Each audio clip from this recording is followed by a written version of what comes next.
Hello and welcome, and I'm making a vegan fruitcake. So here we have the ingredients.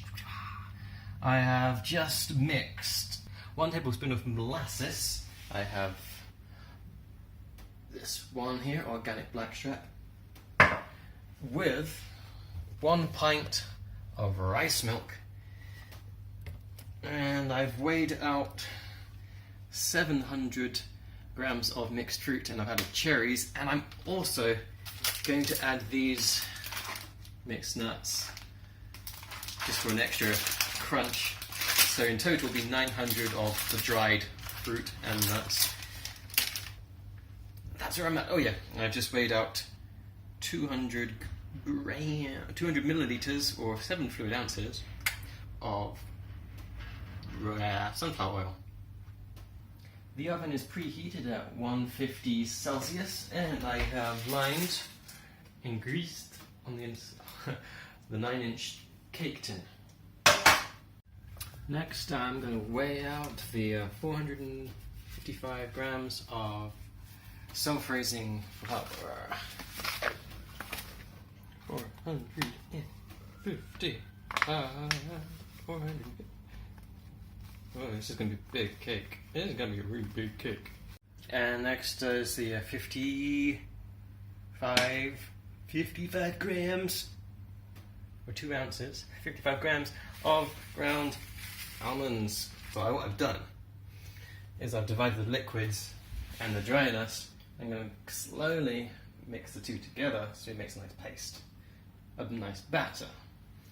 A pinch of allspice. I only have mixed spice. I think that will do. I might just add some cinnamon, extra cinnamon perhaps, to nothing's coming out. Here it is. Pinch. So what I'm going to do now is just gradually add the oil into the well. Into the well, please. Hello. And then eat an orange out the thick, or tangerine, mandarin, whatever you call it. Let's do that again.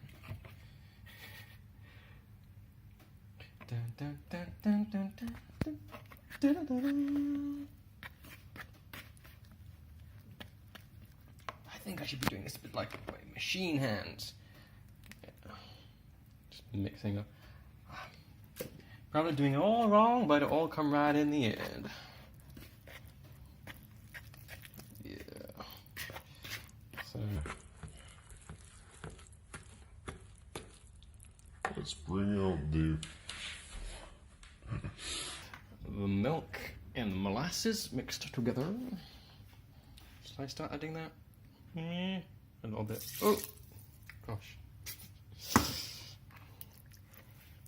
I'm gonna need both hands. So I'm gradually adding the rice milk with the molasses to the mixture, which is oil and the flour and the almonds and the cinnamon and the allspice. And gradually it's all going to become a very fluid batter, but get back to it.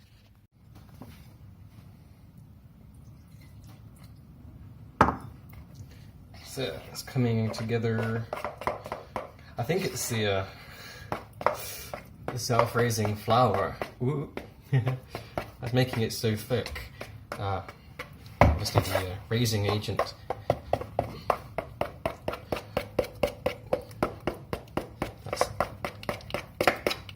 That's why it's all coming together magically. But this, I think I'm going to be happy with this. Finally, it's looking like a batter. Cake batter. Let's get rid of those liquid bits. And I'll add in the dried stuff. All the delicious fruit and nuts go in. And stir it like. Mix it well. Now what I'm actually going to do is chop up some marzipan, which is just sugar and almonds. Suitable for vegans. And I'm going to put that in and around, so it's got little bits of marzipan inside the cake as well, because I love food that has marzipan inside it. And I think it will work as well as putting marzipan on top. We love marzipan.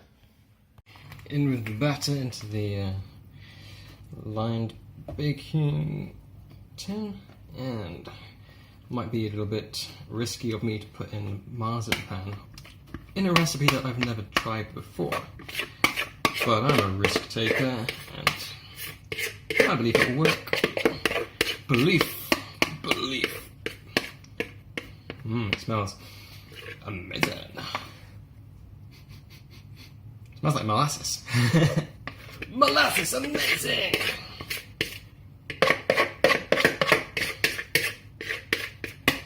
Let's get another angle. Let's see what's going on down here.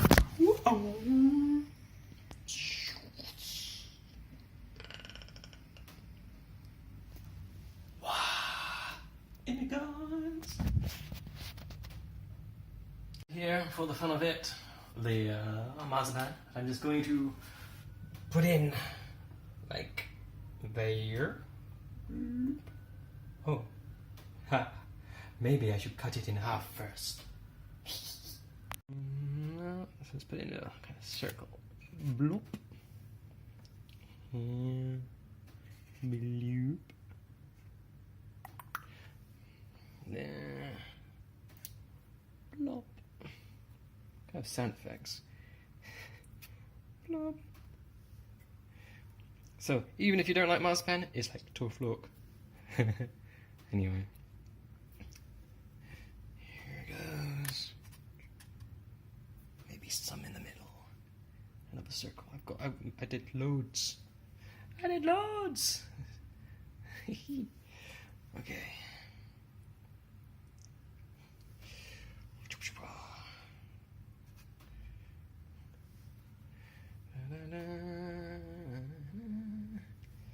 And it comes out as the worst or the best. The worst or the best cake ever, we're gonna find out. And one, lastly, in the middle.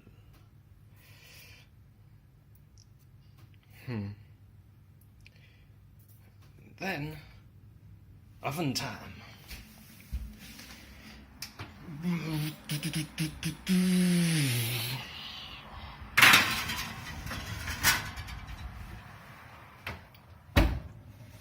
How long for? What? 1 to 2 hours. Okay. Well, let's start with 1 hour. And then check it up halfway. Boom. Maybe I'll do. Just noticed it says to cover the top with greaseproof paper, so that's what I'm going to do, so it doesn't burn on the top. Okay, I've taken it out of the oven after 1 hour and 20 minutes, and it's still kind of like that in the middle. Have I made a mistake by, is that, ooh, hot, ow. Will that be okay, do you think? We'll find out. Do I leave it in longer? I've already left it in 20 minutes longer. Maybe just a little bit longer, maybe. See how it goes. No harm, a little bit longer. Might dry it out a bit. We'll see. Plenty of fruit in there. Right, making dinner at the same time. So, bye for now. Excuse me for forgetting to share that the cake came out very well, and then I covered it in some apricot jam, and then I rolled out some marzipan with the roller. Looks like a roller, and used some icing sugar. Make sure it didn't stick. I made it really big and circular, and then I lifted it onto the cake. Here's a cake. And I've just started to use this little knife to cut out this little pattern, which I will do outwards into like a flower.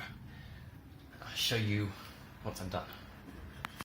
What I've also decided to do is add some of these pistachio nuts underneath the petals to make it look a little bit more prettier. You've got this little pistachio surprise. Well, that's the plan. slightly roasting them, toasting them first. Whole, don't want any halves, want whole ones. So, eating the halved ones. Many little cuts later, and we have a pattern which kind of looks pretty. I'm going to put more pistachios on the heat, then tuck underneath all these little petals, and then I think we're done.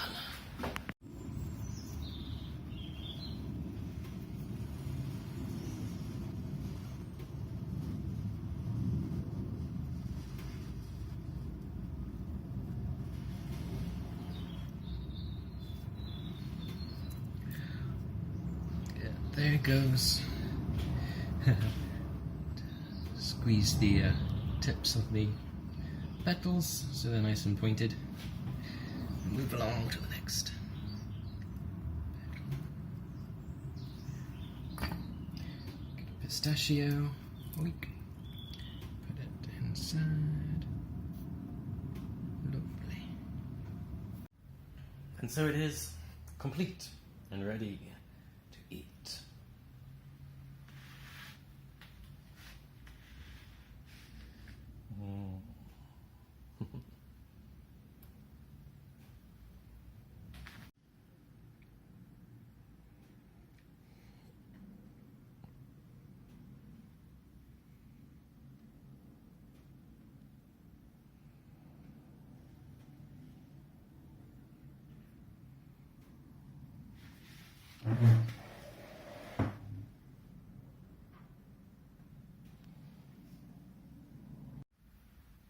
Oh wow, just breathing in this cake, it's delicious to smell, but just in case you're wondering, it tastes amazing with the marzipan inside as well. It is delicious. It's very heavy and rich, so you only want a small piece. That's 2 pieces that have been cut out, and that was probably a bit too big still, but very generous and very nice Christmas cake actually, but birthday cake. Whatever. Mmm.